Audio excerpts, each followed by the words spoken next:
Año 2000, un vuelo veraniego desde las costas soleadas de Grecia, con destino a Hannover, Alemania.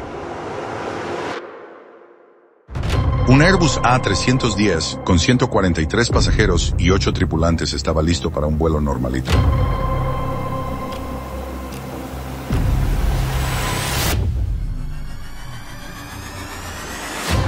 En la cabina de mando se sentaba el capitán Wolfgang Arminger, uno de los más experimentados de Hapag-Lloyd. Todo iba según lo previsto, al menos hasta unos segundos después del despegue. Cuando subieron la palanca del tren de aterrizaje, el tren no subió. Desde ese momento, el vuelo 3378 entró en un camino que nadie esperaba. Cada decisión, cada número en la computadora y cada llamada por radio era un paso hacia la crisis.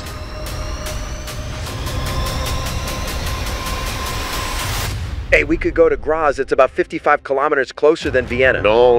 We're already lined up with Vienna's runway. If we turn now, we'll probably burn more fuel than just going straight in. Y ahora había una pregunta simple pero mortal. ¿La experiencia de un capitán alemán, con más de 2 décadas de vuelo, bastaría para salvar el avión?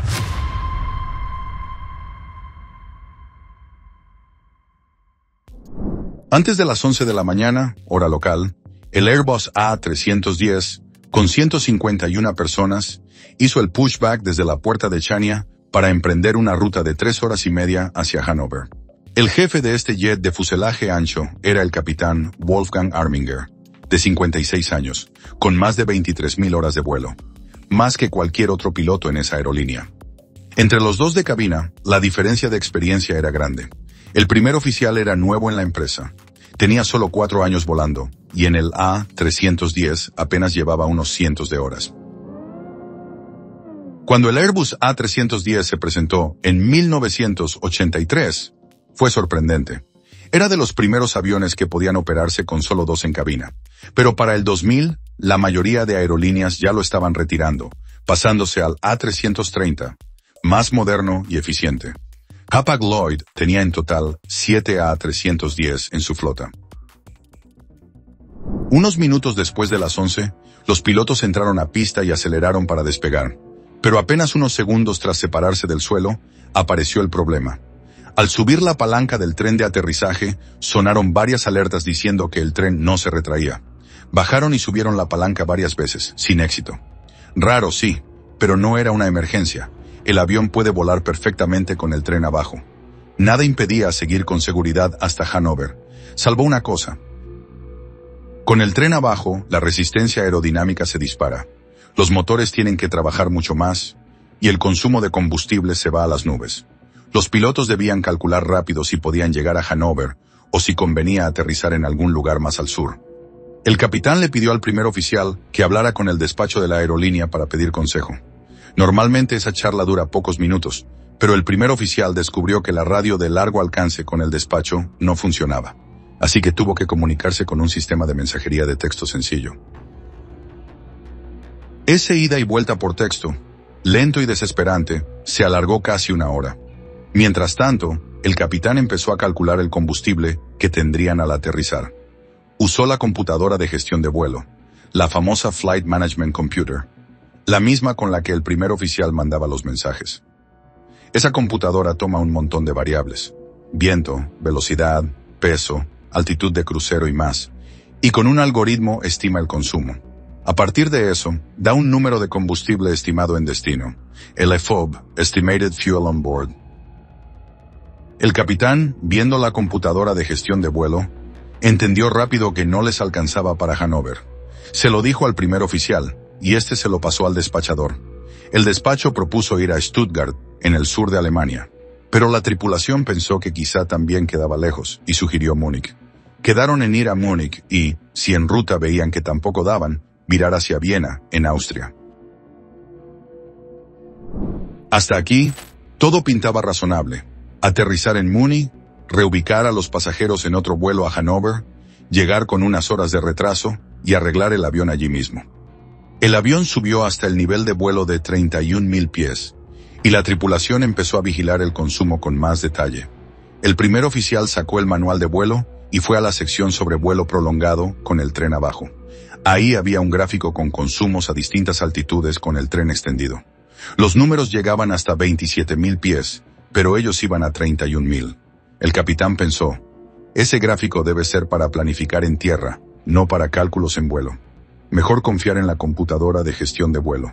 Cerraron el manual. Nadie sabía que su suposición era falsa. La computadora no puede calcular bien el consumo con el tren abajo. A diferencia de un auto, que toma el consumo instantáneo y extrapola, la gestión de vuelo del A310 usa un algoritmo con factores como altitud y viento para estimar el consumo y así predecir el combustible a lo largo de la ruta. El problema era que ese algoritmo no sabía que el tren seguía extendido. O sea, la computadora no entendía que el avión estaba quemando mucho más combustible de lo normal. Pensaba que el vuelo iba estándar, con el tren retraído. Por eso, las estimaciones de combustible salían muy por encima de la realidad. Ambos pilotos, por separado, verificaron si había combustible suficiente para Múnich. Los dos llegaron a un número cercano a 3,3 toneladas al llegar, muy por encima del mínimo legal. Pero la primera señal de lío apareció justo antes del mediodía, cuando el primer oficial, en un chequeo rutinario, descubrió que en ese tramo habían consumido un 60% más de lo esperado. El tren abajo estaba disparando el consumo. Aún así, no acabó de calarles que así no llegarían a Múnich. Todavía quedaba un 60% de la ruta. Se convencieron de que la fase de despegue, que acababan de terminar, siempre gasta más que el crucero y el descenso. Por esa suposición, no se pusieron a investigar a fondo la diferencia entre sus cálculos y el número tan optimista de la computadora. Mientras cruzaban el sur de Europa, el combustible estimado en Múnich empezó a bajar. Primero, la computadora decía que llegarían con 3,3 toneladas. Luego, ese número cayó a 2 toneladas.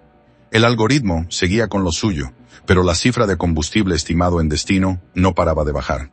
El mínimo legal para aterrizar era 1,9 toneladas, y el capitán Arminger ya estaba a solo 100 kilos de ese límite.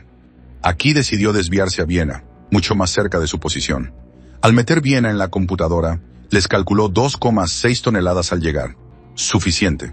Para ir más tranquilos, Arminger pidió al control de tráfico aéreo un atajo, llegar con más combustible y mayor margen. Una decisión prudente, sí, pero con un efecto secundario inesperado. Con los atajos que les dio el control, el combustible estimado en Viena se quedó clavado en esas 2,6 toneladas. En un vuelo normal, acortar ruta debería aumentar la cifra estimada en destino. Que al acortar hacia Viena el número no subiera, significaba que el avión quemaba más rápido de lo previsto. La tripulación debía haber captado esa pista, más aún cuando desde el desvío hacia Múnich la estimación venía cayendo. Por esas el avión pasó al este de Zagreb. Podían haberse posado allí y fin de la historia, pero el capitán Arminger eligió seguir a Viena, donde sabía que su aerolínea tenía representante y sería más sencillo arreglar el avión. Llevaba años en la empresa y conocía de sobra las presiones comerciales para reducir demoras y costes de reacomodo. Desde ese punto, hasta Viena la ruta era prácticamente directa, sin más atajos. Eso hizo que, por fin, la realidad del combustible quedara clara. La estimación para Viena empezó a bajar y cayó por debajo de 1,9 toneladas, menos del mínimo legal para aterrizar. El capitán llamó a la torre de Viena y pidió ir directo a la pista 34, casi alineada con su rumbo. Se lo aprobaron y le dieron prioridad de aterrizaje. El primer oficial insistió en declarar emergencia por combustible, algo que por normativa debían hacer. El capitán se negó. Pensó, si de todos modos vamos a llegar a Viena, ¿para qué generar mala prensa y lío con la compañía? En unos minutos todo quedará resuelto. Se convenció a sí mismo. Esa ilusión se rompió a las 12:01. Se encendió la luz de combustible bajo en cabina. 6 minutos después, el capitán cedió y declaró emergencia por combustible. Lo raro es que, en la llamada, le dijo al control que iban a llegar bien a Viena y que no hacía falta mandar vehículos de emergencia. No quería armar ruido y trató la llamada como una mera formalidad. Aunque la situación de combustible empeoraba por momentos, aún tenían opciones para asegurar un aterrizaje seguro. La primera, quedarse arriba, en el crucero, para gastar menos, y luego, cerca de Viena, planear con los motores casi al ralentí. ¿Qué hicieron en cambio? empezaron a descender suave desde 267 kilómetros de la pista. Eso obligó a mantener un empuje relativamente alto durante todo el descenso. El primer oficial propuso algo aún mejor para salvar la situación. «Podemos ir a Graz, está a unos 55 kilómetros más cerca que Viena». El capitán se opuso. «Ya estamos alineados con Viena. Si giramos hacia Graz, probablemente gastemos más que yendo recto». Pero no era un argumento muy sólido. El desvío a Graz no alargaba tanto como para anular ese ahorro. Aún así, ambos consideraron la opción. Pero como no encontraron las cartas de aproximación de Graz, decidieron continuar a Viena. Al menos era un aeropuerto más familiar para ellos. En la aproximación directa a Viena, el combustible estimado al llegar seguía cayendo. Eso asustó al capitán, que por primera vez preguntó en voz alta si la computadora de gestión de vuelo estaba considerando la resistencia extra del tren. El primer oficial contestó que no. Probablemente no lo hacía. Por eso la computadora iba corrigiendo sus números a la baja. Pero el capitán no quiso contemplar esa posibilidad, y el primer oficial, a regañadientes, lo dejó. Evitar pensar en una respuesta incómoda es como no contratar un seguro del coche porque no quieres imaginar un accidente. Justo ese miedo debería empujarte a asegurarte, no a lo contrario. Pocos minutos después, y aún a 22 kilómetros del aeropuerto, el motor derecho se quedó sin combustible, y se apagó. Segundos más tarde, el izquierdo también. El avión era ahora un planeador gigante, sin energía, deslizándose hacia el suelo.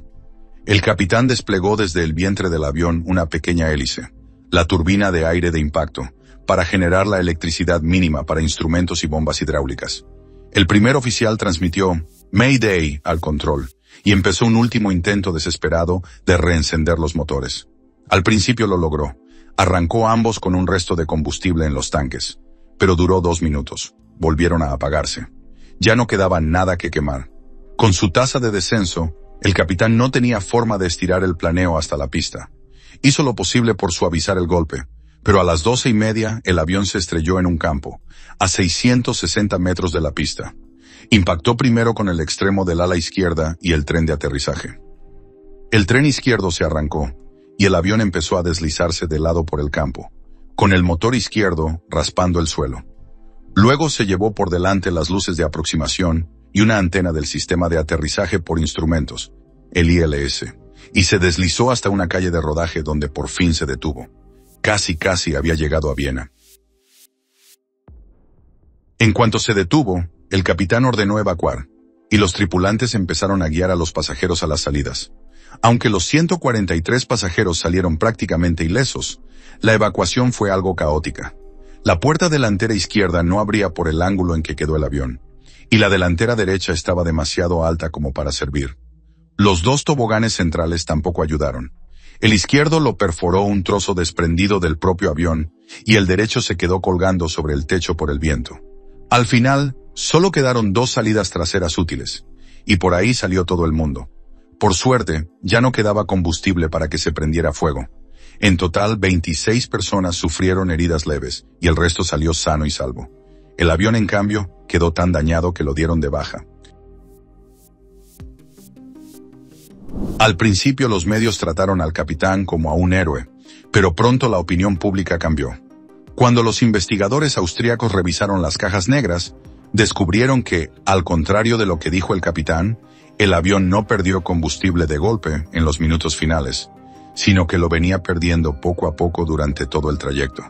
Pero, ¿de dónde salió el problema del tren? Los investigadores hallaron que una pieza en el actuador del tren derecho estaba mal instalada, lo que impedía que el tren se recogiera.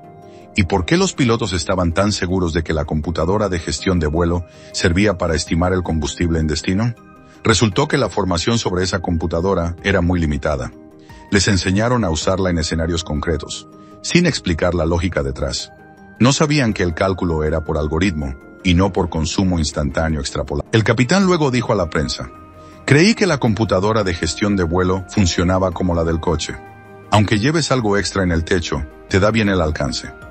Lo que empeoró todo es que ningún manual a bordo explicaba qué factores usa la computadora para calcular el consumo.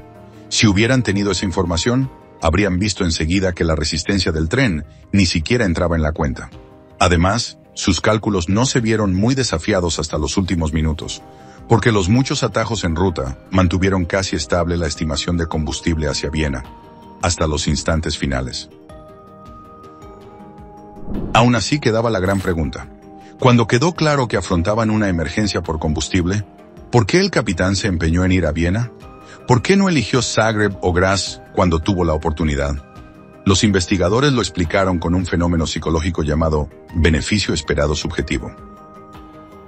Es decir, de forma inconsciente, el capitán multiplicó la probabilidad de aterrizar en Viena, que en su mente era 10 de 10, por lo bueno que era llegar a Viena, digamos también 10 de 10. Luego lo comparó con Zagreb, probabilidad 10 de 10, pero menos bueno que Viena, quizá 4 de 10. Para él la decisión era obvia. Viena ganaba por tener un beneficio esperado subjetivo más alto. En ningún momento hizo un análisis realista de las verdaderas probabilidades de llegar a Viena. Los expertos añadieron otro sesgo, el sesgo de continuación del plan. Cuando el estrés aprieta y no paras de trabajar, la mente se aferra al plan inicial, aunque ya no funcione. Para el capitán, seguir a Viena, aunque fuese prácticamente imposible, le daba más sensación de seguridad que, en medio de tanta presión, tomar una decisión nueva hacia un destino menos familiar. Su argumento, no vayamos a Graz porque no tenemos las cartas de aproximación, parecía lógico, pero no bastaba. El tiempo estaba claro, la visibilidad era excelente, y si querían, podían ver la pista desde lejos y hacer una aproximación sin problema. La mirada rígida y limitada del capitán y su fijación por llegar a Viena propiciaron todo esto. Cuando el primer oficial sugirió que la computadora de gestión de vuelo tal vez estaba calculando mal por no considerar el tren extendido, el capitán lo descartó de plano. No quiso aceptar algo que podía tumbar su plan. No era un capitán arrogante que cree saberlo todo. Era una persona normal que, bajo fuerte presión, cayó en varios sesgos mentales, mientras sus opciones se iban cerrando una a una. Eso no significa que el capitán esté libre de culpa. Por otro lado, los expertos destacaron que el desempeño del primer oficial fue ejemplar. Hizo más de lo que le tocaba, mantuvo la mente abierta y reevaluó la situación constantemente. Sugirió alternativas que, de haberse tomado, habrían cambiado el final. Si el capitán hubiera mostrado esa misma flexibilidad mental, quizá el avión no habría terminado en un aterrizaje tan duro en Viena. Hubo otra cosa que pudo cambiar el resultado. Cuando ambos motores se apagaron en la aproximación final, la tripulación no ejecutó la lista para apagado doble de motores. El penúltimo punto de esa lista era accionar el interruptor Land Recovery para habilitar energía de emergencia a los flaps y los slat delanteros. Los expertos dijeron que, si hubieran extendido flaps y slat, habrían ganado suficiente sustentación para alcanzar la pista. Eso habría permitido un aterrizaje mucho más suave y controlado, con menos heridos y, posiblemente, sin dar de baja ese avión de varios millones de euros. Al final, fue casi un milagro que todo saliera sin víctimas. Airbus actualizó la lista cuando el tren no se recoge, y les dijo a los pilotos que multipliquen por 2,4 los números de consumo y que se olviden de las estimaciones de la computadora de gestión de vuelo. Y vamos a la parte curiosa. En este video también salió el tema de las antenas del ILS. Como quizás sepan, el ILS, el sistema de aterrizaje por instrumentos, tiene dos partes: el localizador, localizer, y la senda de planeo, glide slope. El localizador guía en horizontal, te dice si vas centrado en el eje de pista o desviado a izquierda o derecha. La senda de planeo guía en vertical, te indica si vas en el ángulo correcto de descenso o si debes ajustar la altitud. La frecuencia del localizador suele estar entre 108 y 111 MHz. Cuando el avión está justo sobre el eje, las señales de ambos lados llegan con la misma potencia. Si te desvías, una señal se hace más fuerte y el piloto o el sistema automático corrige rumbo. La senda de planeo trabaja alrededor de los 300 MHz. Si el avión está por encima de la trayectoria correcta, la señal cambia y el sistema avisa que hay que bajar. Si va por debajo, pide subir. Gracias a estas dos partes, un piloto puede aterrizar con precisión incluso en niebla densa o con visibilidad casi nula. Ahora pregunta para ustedes. En la imagen que ven, esas antenas instaladas detrás de la pista, ¿son del localizador o de la senda de planeo? Gracias por acompañarnos hasta aquí. Amigos, necesitamos más que nunca su apoyo. Recomiéndennos con sus amigos. Que estén muy bien.